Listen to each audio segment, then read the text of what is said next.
Power BI is an amazing product, and it's critical as a line of business application to the business, providing rich insights on how the business is doing.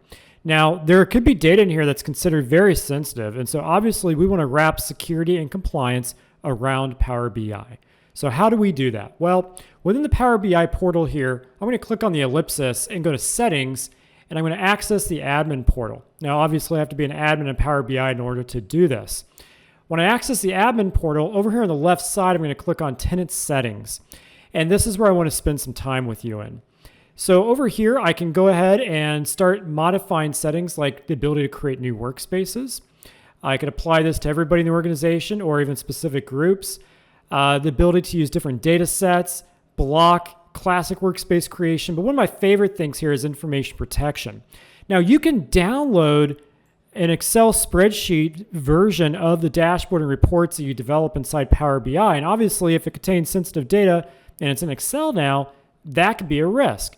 So by integrating this with Microsoft Information Protection, when you download and export that file to a CSV in Excel, it will automatically apply a sensitivity label and apply protection. In other words, it's implying encryption and content marking to that file. So if it's downloaded on a personal device, it's encrypted.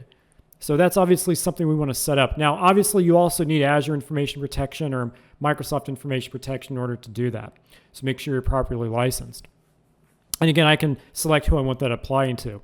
Now, the other thing I like to watch out for is sharing content. So are users allowed to share content externally with people outside the organization? That's probably a no-no, so let's turn that off. Allowed to publish it to the web, your dashboards and reports that people create. Can they copy and paste visuals to other places outside the organization? Can they even export data out to a CSV, out to Excel?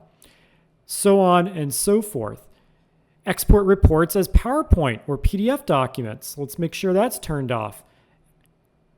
Now, obviously, you want to make sure you align this to your business requirements. I'm just going through and turning everything off, but hey, I'm a security guy. That may not fit your business. So you want to make sure you consult appropriately here with your business stakeholders to understand what makes sense to turn off. The ability to print dashboards. Now, again, a lot of these policies you can apply to specific security groups or everybody.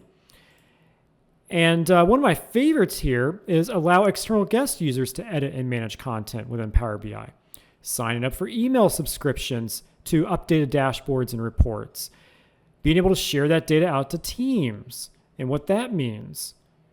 So you just want to make sure you watch out for that. The other thing here is under integration settings, being able to use search and being able to do Snowflake single sign-on, and also being able to come in here and use the SDK and R and Python. I mean, these all have security compliance factors associated with them, so make sure you weigh that appropriately. Now, the other thing I want to talk about, in addition to all of these settings here in the Power BI admin portal, is when you go to the Office 365 Security Compliance Center and you go to Audit Log Search, all the activity in Power BI here is being audited, and it shows up in the audit log, the flight data recorder. And then I could use tools like Microsoft Cloud App Security, or CASB, to then look at Power BI activity and be able to monitor and audit that. I can even connect this as a connected app here under Conditional Access App Control to then govern how people access Power BI.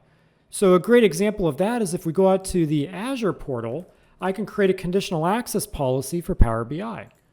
So if we open up Azure Active Directory and we go to Security and create a new conditional access policy, this is where I can create a policy to govern how people access Power BI. So I could say, hey, for all my users, when they try to access Power BI as the cloud app,